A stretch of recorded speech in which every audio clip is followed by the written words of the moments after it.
1. Page summary. Cal Newport defines deep work as focused, uninterrupted, undistracted work on a task that pushes your cognitive abilities to their limit.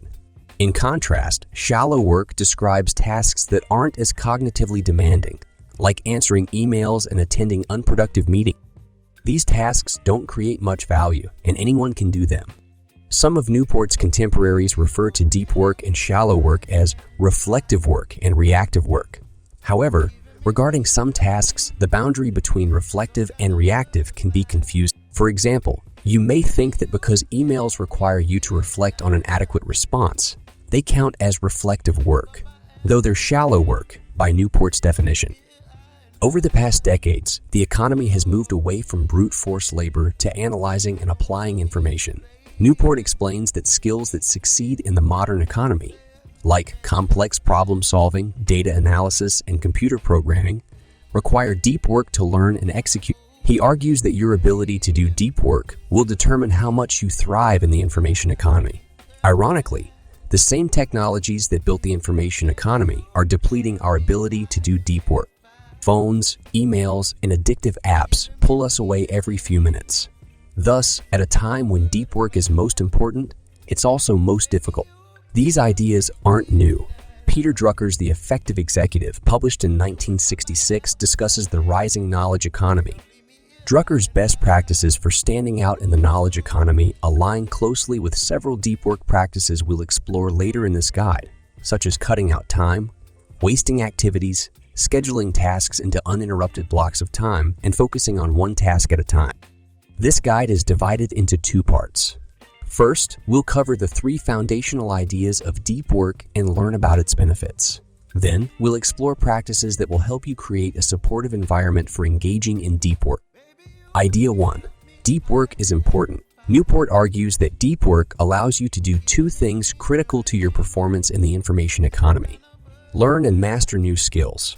Newport explains that technology and best practices become obsolete quickly in the information economy. In order to stay relevant over decades, you must continue to learn challenging new skills, which requires focus. Experts have pinpointed several actions that usually lead to skill mastery. First, determine if your goal is attainable and ensure that the skill is relevant to your career. Then, find a method that aligns with your learning style and allows you to take on the skill bit by bit instead of all at once. Finally, rely on others. Find a mentor who can coach you and help you reflect on your progress. Apply the skills to increase your output. Once you've learned a skill, you need to do something useful with it.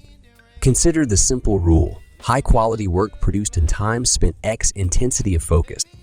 Short form note: the key here is that what you do with your skill must be useful. In The Effective Executive, Peter Drucker explains how to determine if your work is effective, useful work that improves your performance, and comes with application of Newport's rule, or just efficient productivity for the sake of increasing output that's not necessarily useful or high quality. Idea 2. Deep work is difficult.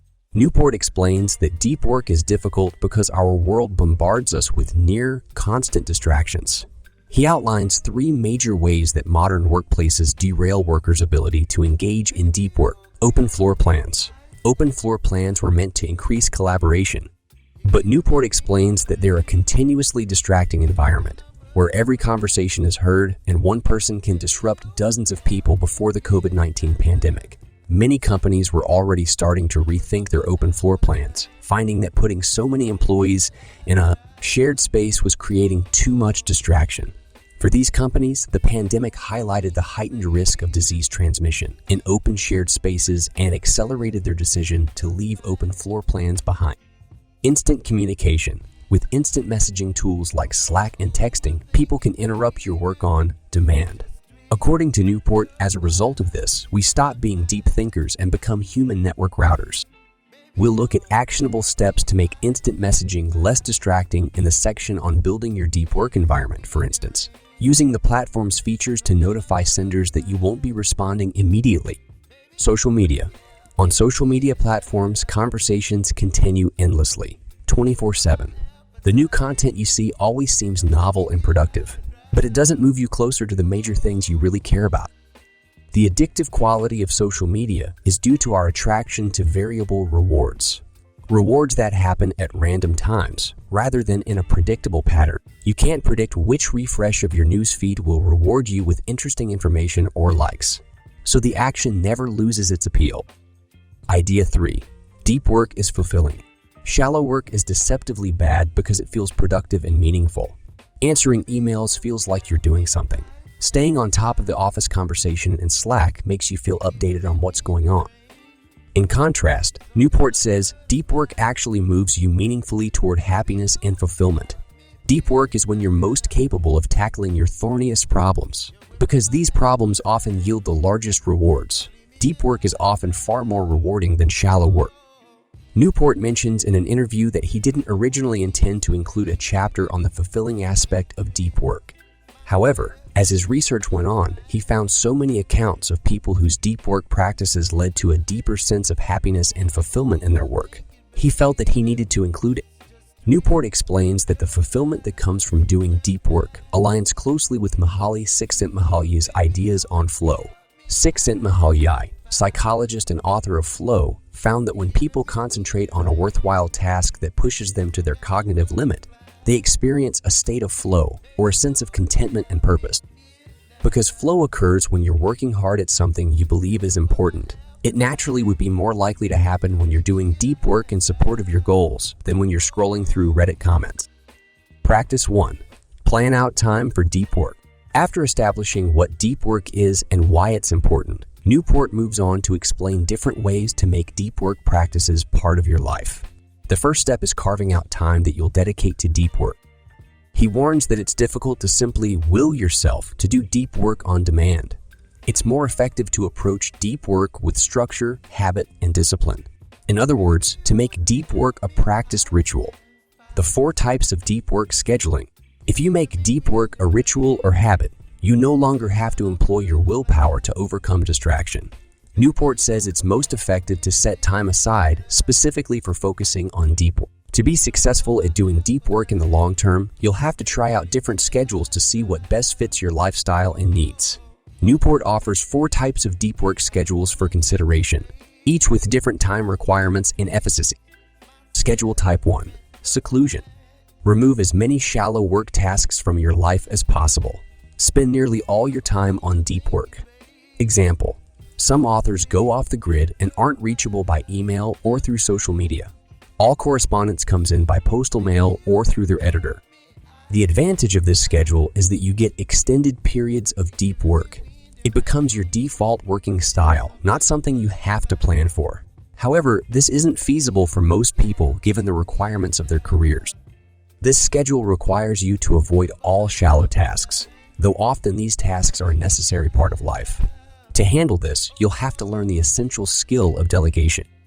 In Who Not How, Dan Sullivan explains that successful delegation depends on finding the best person for the job, instead of finding the best way to do the job. Instead of asking, how can I get my shallow work done with this kind of schedule? Ask, who can I delegate my shallow work to? Schedule Type 2. Periodic. Carve out regular periods each week, month, or entire parts of the year to focus on deep work.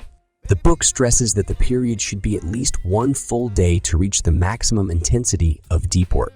As we'll see in the following schedule suggestion, it's possible to do a few daily hours of deep work, but those few hours won't be at the intensity you would achieve in a full day of deep work. Example: you might carve out a 3-day block of the week where you aren't contactable while preserving the other 2 days for shallower work. The advantage of this schedule is that it's more realistic than the seclusion schedule. Setting aside at least 1 full day of deep work helps you reach your maximum level of focus. However, despite being more realistic, it's still impractical for many workers who have to perform certain tasks daily. Short form note: even if you're a 9-to-5 office worker, it may be possible to adopt a periodic schedule, especially as companies normalize remote work. In The Effective Executive, Peter Drucker recommends working from home at least 1 day per week and planning to do your most mentally demanding tasks in this isolated, focused time. Schedule Type 3. Daily. Set aside a regular block of time each day to focus on deep work. Example: set aside the morning, such as 8 to 11 a.m., for deep work before jumping into shallow work. The regularity of this schedule is conducive to forming a habit, and it's realistic for many careers and lifestyles. However, this schedule doesn't give the full day of deep work that the seclusion or periodic schedules can provide, and therefore you won't reach your maximum focus potential. Short form note. In the 5 AM Club, Robin Sharma notes that the most productive part of your day is the hour right after you wake up because you're recharged and the world is relatively quiet and distraction-free. It therefore makes sense to try to schedule your deep work time block in the early morning. Schedule type 4, ad hoc. Find some time to do deep work whenever you can get it. Example, when on a trip with your family, carve out a few hours to do work before joining them for activities. This is the most flexible schedule. You can do deep work at any point when it's possible. But because it's irregular, it's the least successful in setting up a habit. It requires the ability to switch on deep work instantaneously. It's difficult to successfully achieve a level of deep work on the ad hoc schedule unless you've trained your ability to switch your deep work brain on and off at will, like a journalist, for example, or if you're strongly driven by the belief that your work matters and that you'll succeed. In his book, So Good They Can't Ignore You, Newport elaborates on why having a strong sense of purpose is essential to doing your best work at an exceptional performance level. How much deep work should you try to fit into your day? Newport cautions that there is a limit to how much deep work you'll be able to accomplish per day. Anders Ericsson, author of Peak, explains that most novices can only accomplish about an hour a day of intense concentration. Experts who have extensive practice can expand to up to 4 hours, but rarely are able to exceed this. Newport doesn't discuss circumstances under which people can, and do, concentrate deeply for more than 4 hours at a time, such as chess grandmasters. Critics point out that this gives Newport a sort of loophole. If someone claims that they're able to do deep work for more than 4 hours, he can always respond that their work must have actually been shallow work. Plan out your days. Newport suggests several techniques for making sure you leave yourself enough time for deep work and aren't tempted to engage in shallow work during that time. Technique 1. Schedule internet time. Schedule in advance when you'll use the internet. Avoid it completely outside these times. Newport gives some tips on how to make the most of this practice. Keep a notepad nearby where you record the next time you're scheduled to use the internet and any ideas you need to revisit once you're online again. Plan your work so you don't need the internet to make progress. If you get stuck by not being able to access the internet, then move on to another task. Plan better next time. If you do this primarily at work, then don't stop this practice at home after work. This will undo the training you did at work. Short form note. For most knowledge workers, it's not possible to only use the internet at certain times of the day. But if you must use the internet all day, try using website, blocking apps like Forest or Self-Control to help remove the temptation to switch your attention away from deep work. Technique 2. Plan out every minute of your day and quantify depth. Next, plan out everything that you need to do throughout the day. Newport says that when you set specific goals by planning out what you'll work on in advance, you're less likely to switch to other tasks. He outlines 3 steps to planning your time in a deep work.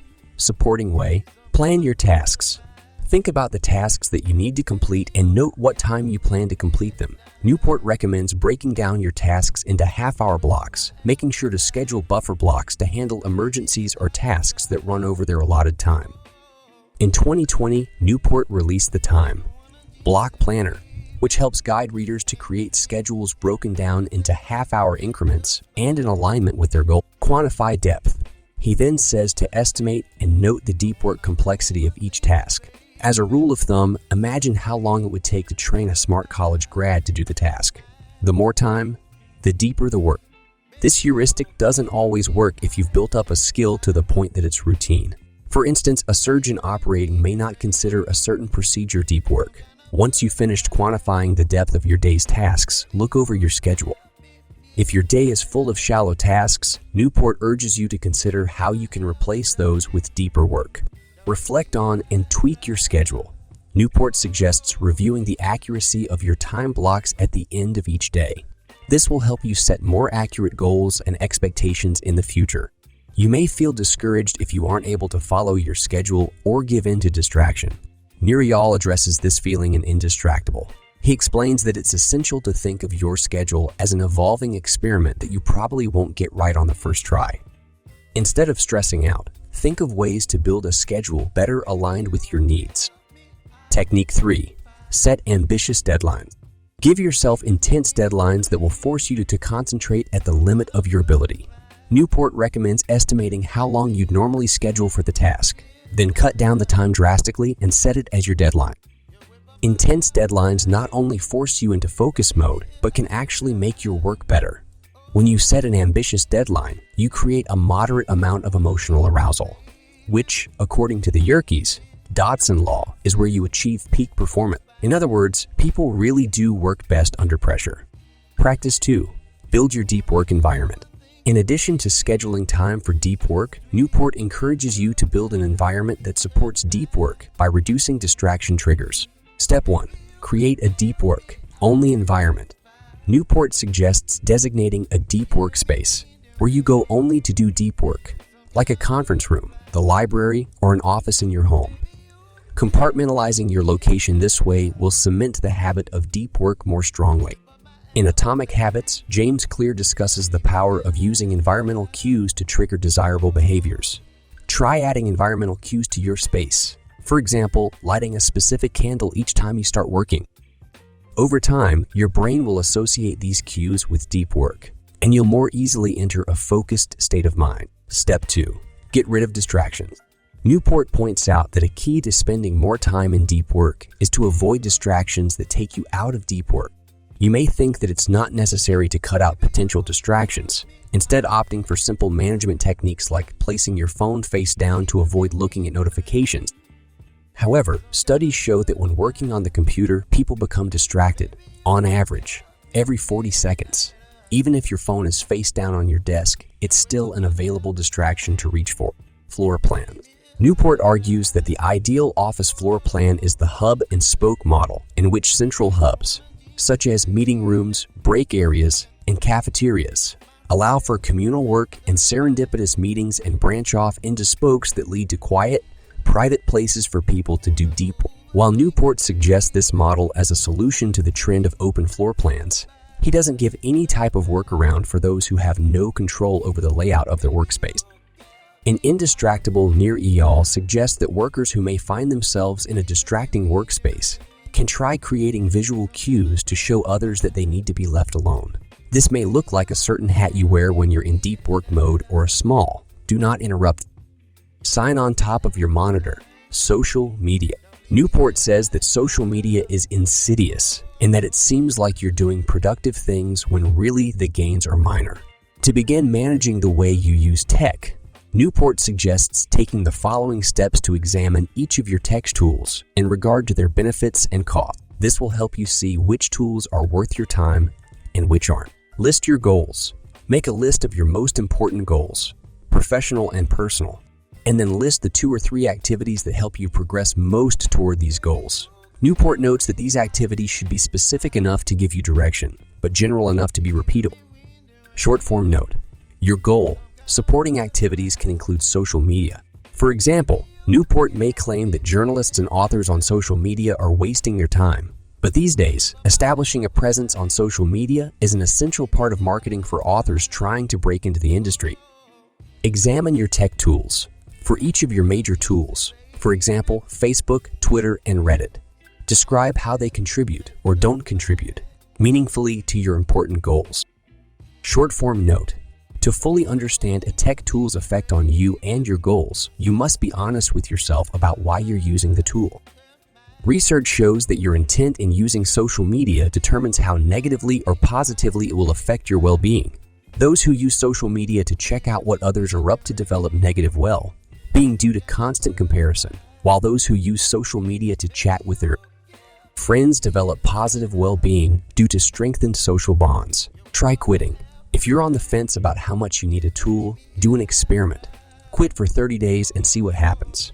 Afterward, consider whether your life would have been notably better if you had been able to use that tool. Short form note. Breaking out of the dopamine cycle of social media is easier said than done. There will be an adjustment period. Research shows that it takes about 8 days for your brain to calm down and become accustomed to a lower level of stimulation. Emails. Newport contends that emails are an insidious time suck, both for senders and recipients. He says many people use emails unthinkingly or as a quick way to toss responsibilities into someone else's court. Newport suggests several ways to reduce the time you spend on the shallow work of unproductive emails. 1. Make sure your emails contain all essential information. Newport explains that when replying to an email, you should articulate 1. The current state of things, 2. What the ultimate goal is, and 3. What the most effective next steps are. He says this prevents unproductive email volleys and closes the mental loop for you, preventing mental residue from accumulating. For example, a bad reply would be, "Yes, let's meet for lunch." When works for you, a better reply is, "Here are times over the next week when I'm available. If any of these work for you, let me know, and please send a calendar invite. If none of these work, please send over a few times that do." Short form note. Newport takes the idea of closing the mental loop from David Allen's Getting Things Done system. When you fail to clearly define and delegate the next steps, no matter how big or small a project, you keep too many thoughts and unanswered questions on your plate and can feel scattered or unfocused. On the other hand, sending out emails that ask recipients for clearly defined actions lets you mentally put the project aside until the action is performed. 2. Publish your email policy and respond, or don't, accordingly. Make sure people who are interested in contacting you know how you'll handle incoming emails and which emails you'll reject.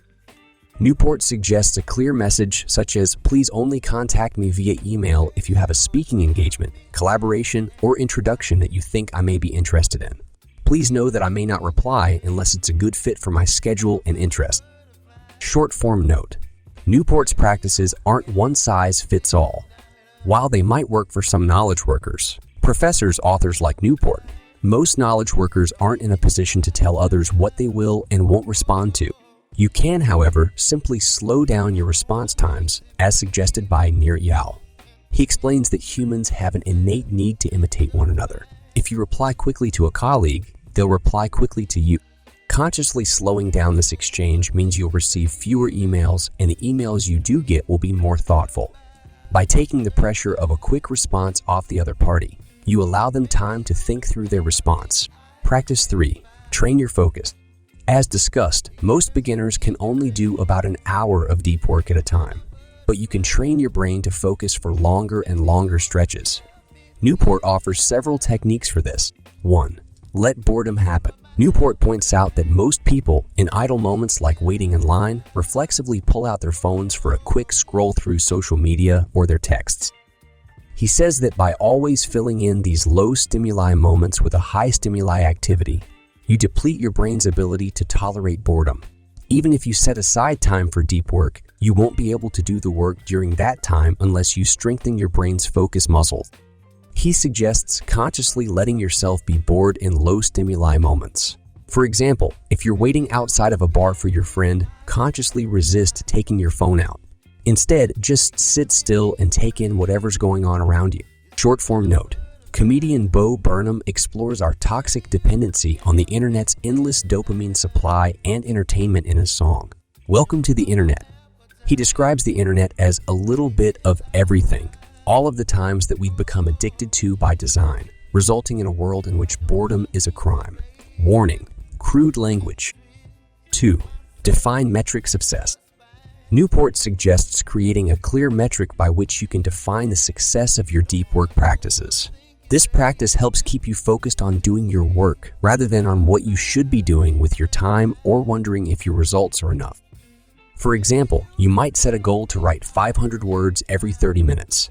This way, your task is straightforward and you naturally get 2 simple progress checks per hour. Short form note.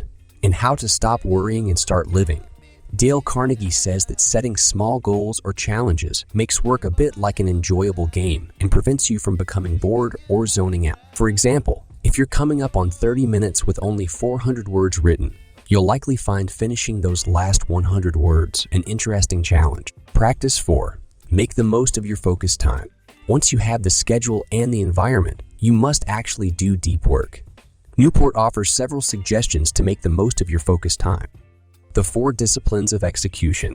Newport outlines 4 principles of deep work that come from the book The 4 Disciplines of Execution. During deep work sessions, use these principles to optimize your time and focus on the right things. 1. Focus on what's important.